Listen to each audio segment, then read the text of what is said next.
Every day in the USA, people find themselves in court.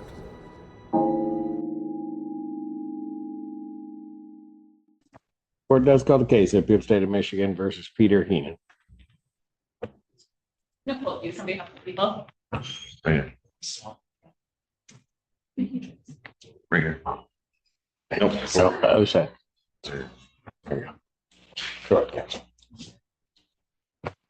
Good afternoon, Judge. Jackie Mossboard, and on behalf of Mr. Heenan, who is present to my right. And John Shea. All right. Okay, Mr. Heenan, and the record should reflect just to briefly set it out that while we were waiting for the courtroom change, I had a bench conference with counsel, and given those discussions, Mr. Heenan was, prior to calling his case, sent over to Community Corrections to obtain a scram tether and also to take a full panel drug test. Went over, did that, came back a 0.10 on a PBT, could not have the scram tether put on because of that.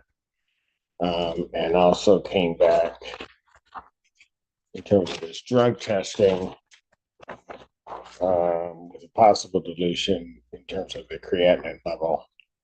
Came back positive for benzos, and came back for positives on benzos. Mr. Heenan, let me ask you this. You blew a 1-0. When did you stop drinking? When's the last time you had a drink? So about 4, I woke up and my hands were shaking. So I drank some high noon. And then at How 7, much high noon did you have? just enough till my hands stopped shaking. Okay, what's that? Tell me what that means. Like for me, it's like 4 to 6.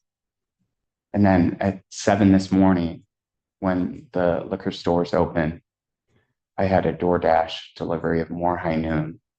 And I drank again until my hands stopped shaking.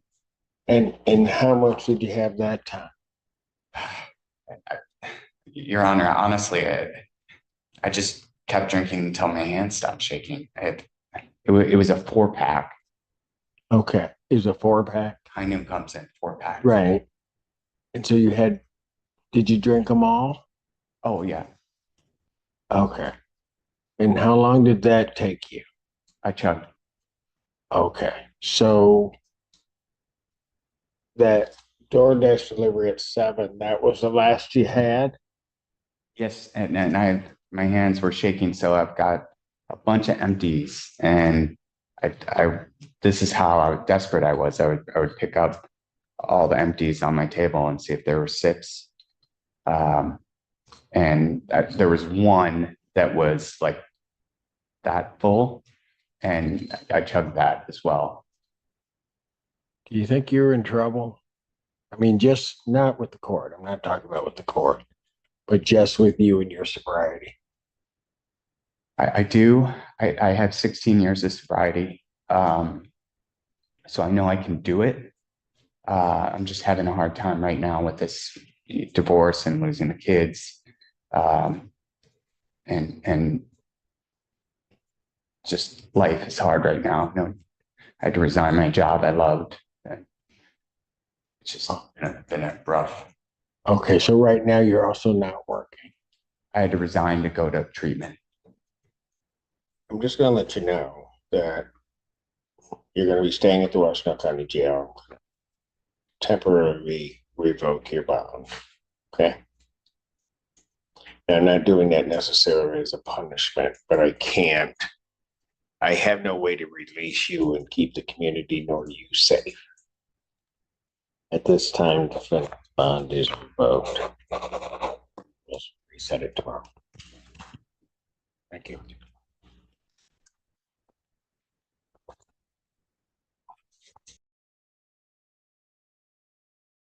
Court calls the case, People versus Peter Heenan.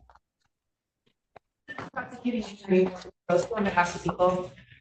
Good morning, Your Honor. Jackie Moss on behalf of Mr. Heenan, who is approaching.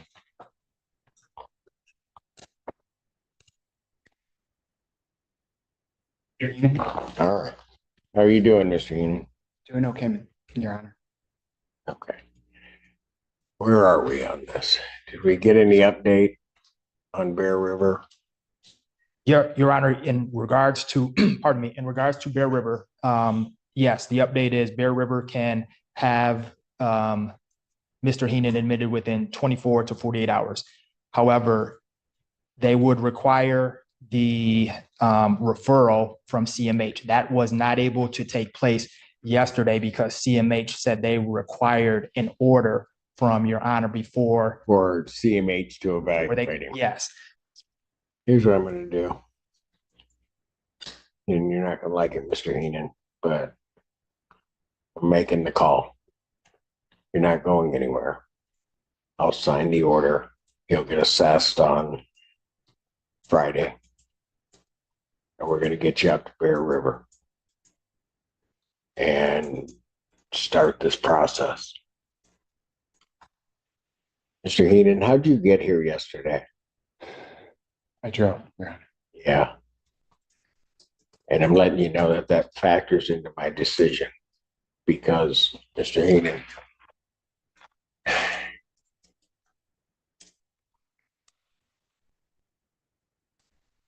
by the time we got to you and you didn't drink while you were here,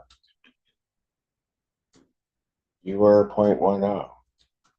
By the time we got you over to community corrections, and you had already been here a while. It's that behavior that, and again, I'm not saying that you're a bad person, but your inability to make a proper judgment on that, that leads me to the conclusion that I have to keep you right where you are, get an order, get CMH to talk to you, and get you into treatment.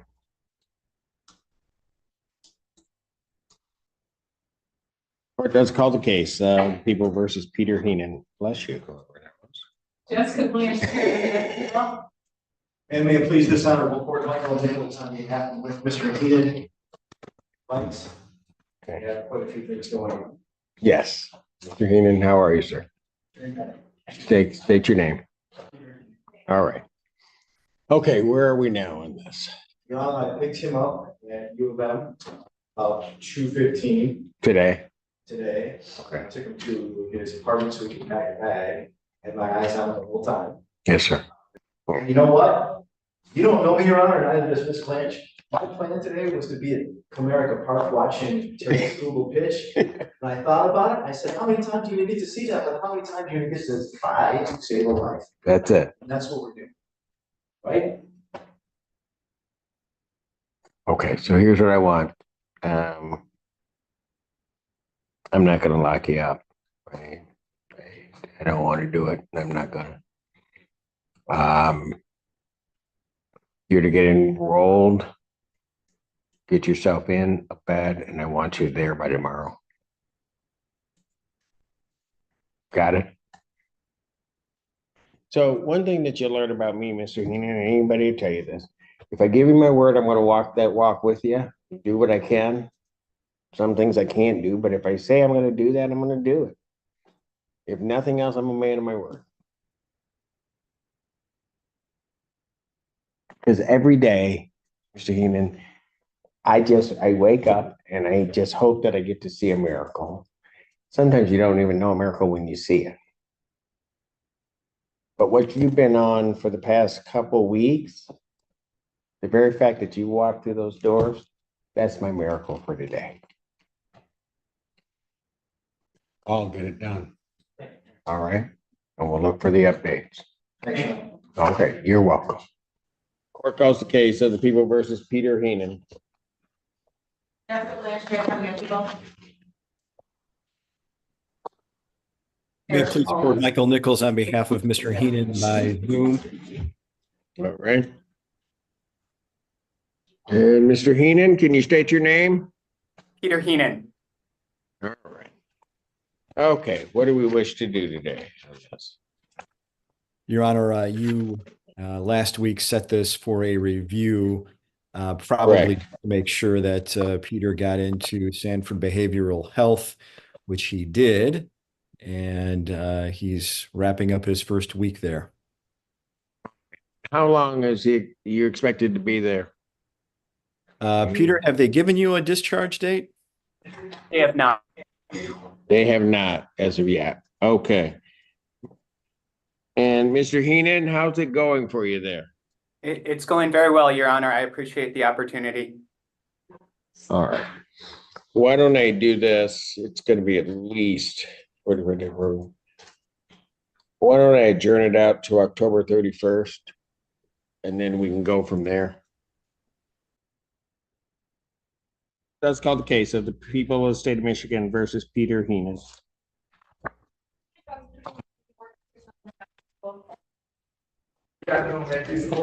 Jackie Moss, board on behalf of Mr. Heenan. Here. All right.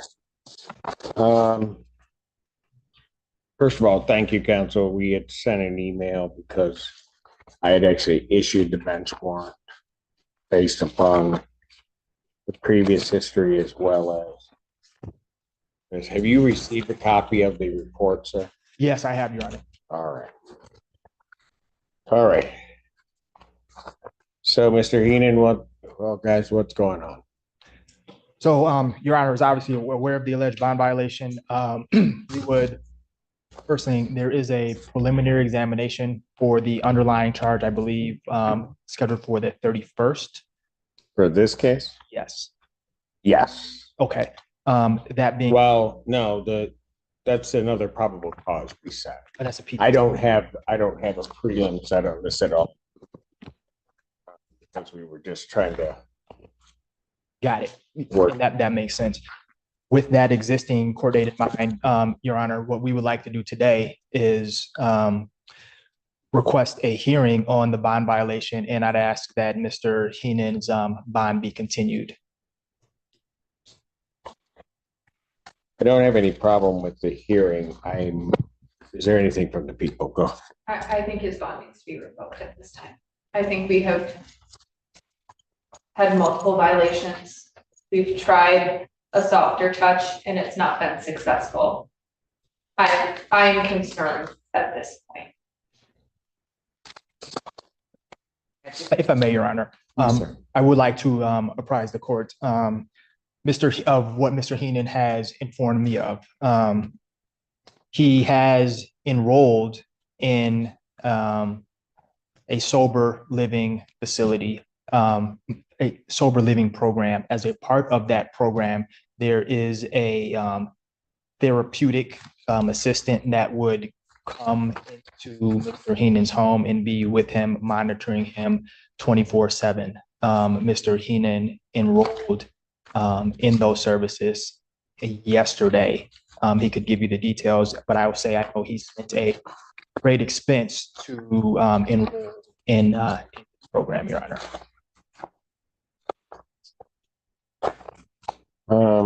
I have to say that I'm still concerned about that. I think at this point, one of the things that I'm seeing is that Mr. Heenan doesn't have much of a support system. I remember that we have talked previously about potentially doing an inpatient program where he would be inpatient somewhere where other people who have addictions are also inpatient, building a network of support there, then moving to transitional housing outside of his home where he would have an additional support network there, and then continuing with the larger support network, gradually reintegrating back. At this point, I don't see that he would have any training wheels or safeguards, because what you have is someone coming into his space. That's not expanding a support network. That is equipping him for a finite amount of time until this assistant is no longer going to be able to watch over him for 24 hours, and then they cut and run. And he still has not established any type of larger support network to facilitate long-term sobriety. I don't think that that is sufficient. I understand that it's a great expense, but it doesn't to me seem to be anything more than a Band-Aid for a situation that really needs to be addressed at the root cause, which is the addiction with the lack of support system. I think that's why we were originally talking about potentially a dual diagnosis program or an inpatient treatment with moving towards transitional housing. Mr. Heenan, Yes, sir. you were out on the west side of the state in treatment, right? Yes, sir. Did you complete that program? I did. Okay, so once you completed the program, there would have been some type of aftercare or next step to that. Correct. So I set up a therapist weekly. I set up a therapist weekly. Her first opening was on the 26th. I also, 6th of this month, yes, Your Honor. and then And then, I'm sorry, go sorry.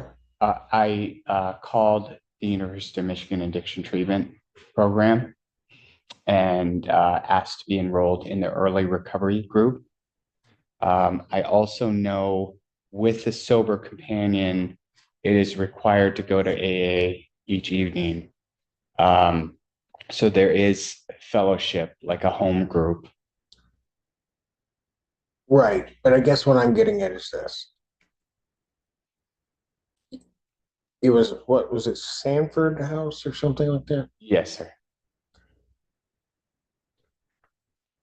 You finish that program, then they tell you to do certain things, right? Did you follow all of that? You would be shocked at how little aftercare planning there was. A lot of it was done on my own. Okay. So you don't meet with anyone. So right now is, when did you get out of Last Wednesday. the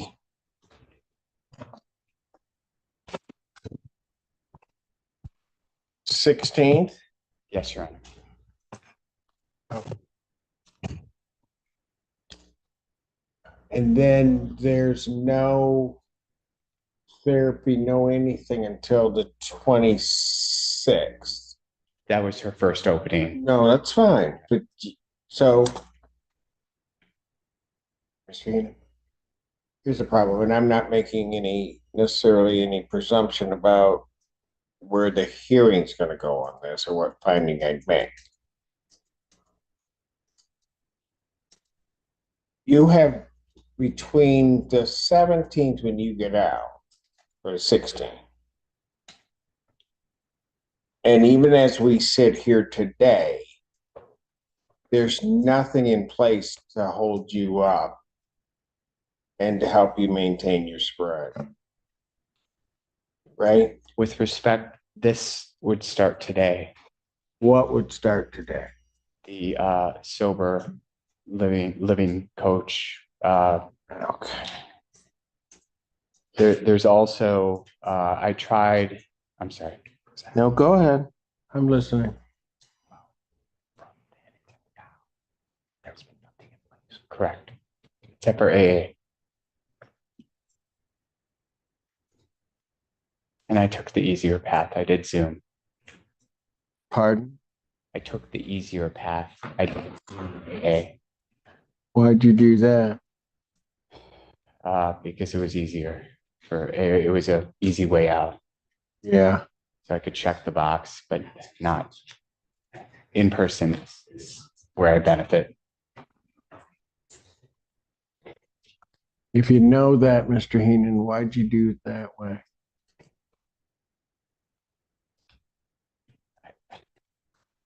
It's hard sometimes walking in a room for strangers and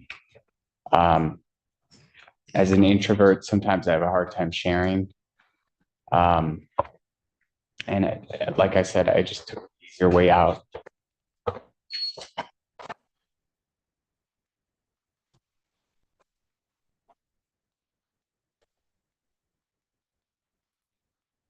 Mr. Heenan, you remember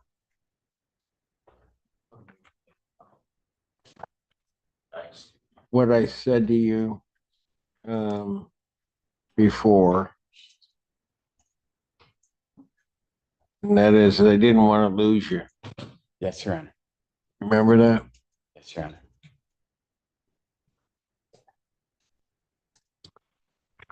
And part of my worry, well, it's a big part, it's a big thing here. And again, I'm not making a presumption about these particular violations, but I can't, as to what to do with you right now, I can't ignore this, right? And that is that you get out of the program on the 16th, you finish your program on the 16th. Irrespective of whose fault it may be, there's nothing for you when you get out, right? I mean, you're just kind of there. By the 17th, I've got tampers on your tether. And I've got the allegation of drinking, as well as tampers on your tether. Okay. Now, I'm not saying again that I would find that indeed happened. But that timing I can't ignore. Especially knowing kind of even while you've been with me in this court where you've been. Because we almost lost you a couple of times. Right? And the last time I think one of your attorneys, they were going to your house to try, I mean, we're trying to get you we've got to get you to a certain point. Not sure where that point is. I'm not sure how much effort everybody's got to put into it, but we got to try to get you there. And I'm sitting here on the 24th. Mr. Heenan, I don't know that you'll make it a day. What if I could get in a sober home? Mr. Heenan, remember we go around and around about this. Because a lot of times what you want to do is you want to lay out your own plan. That's an easier plan.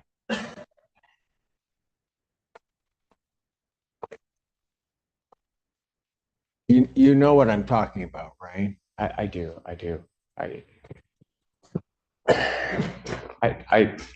Sorry. Go ahead. He can. What do you want to tell me, Mr.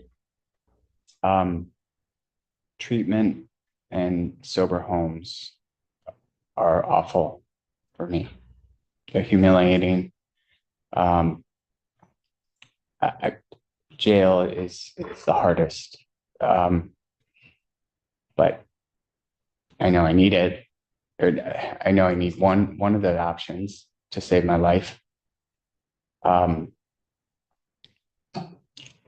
So it's not like I'm seeking an easier path.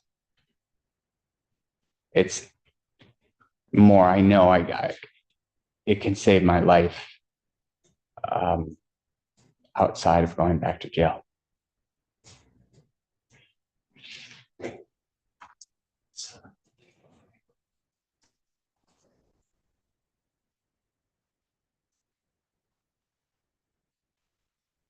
When do we want to do this hearing? Want to try to shoot for the 31st. I'll set it for a hearing on his bond violations. As well as our probable cause conference is set for that date in any event. But now everything will be set, council, at 3 p.m. for the hearing on that day. Okay, Mr. Heenan, I made you a promise, right? Sometimes, because I don't like sending people to jail, particularly. I don't like locking people up, but I'm going to keep my word. Because here's the thing.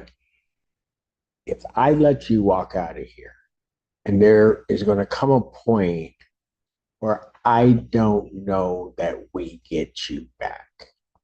That's the reality for me. May I speak? Sorry. Go ahead. What if I return to Sanford? I'm going to be honest with you, Mr. Heenan.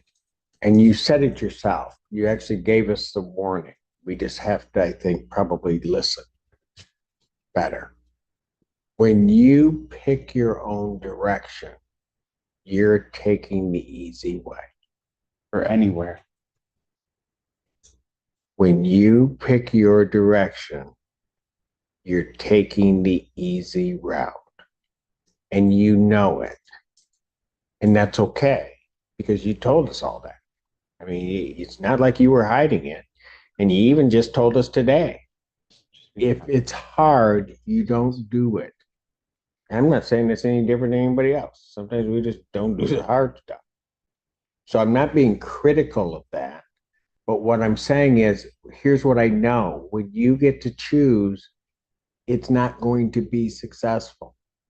And it's going to be up to, quite frankly, all of us to try to figure out what we can do for you and with you to get you through this. That's the grand reality. But if you think I'm going to let you leave here and die on my watch, when I have the power to make sure that doesn't happen, not going to happen. And in part, it's not going to happen. I don't want to be mean to you. I'm not trying to be mean to you. But when you were here before, I made that promise to you. And so no matter how hard it is for me to do it, I'm going to keep my word. So at this time, we'll see everybody on the 31st, but at this time, defendant's bond is revoked. We'll have the hearing on the 31st. Great, thank you, Your Honor. No bond. Thank you.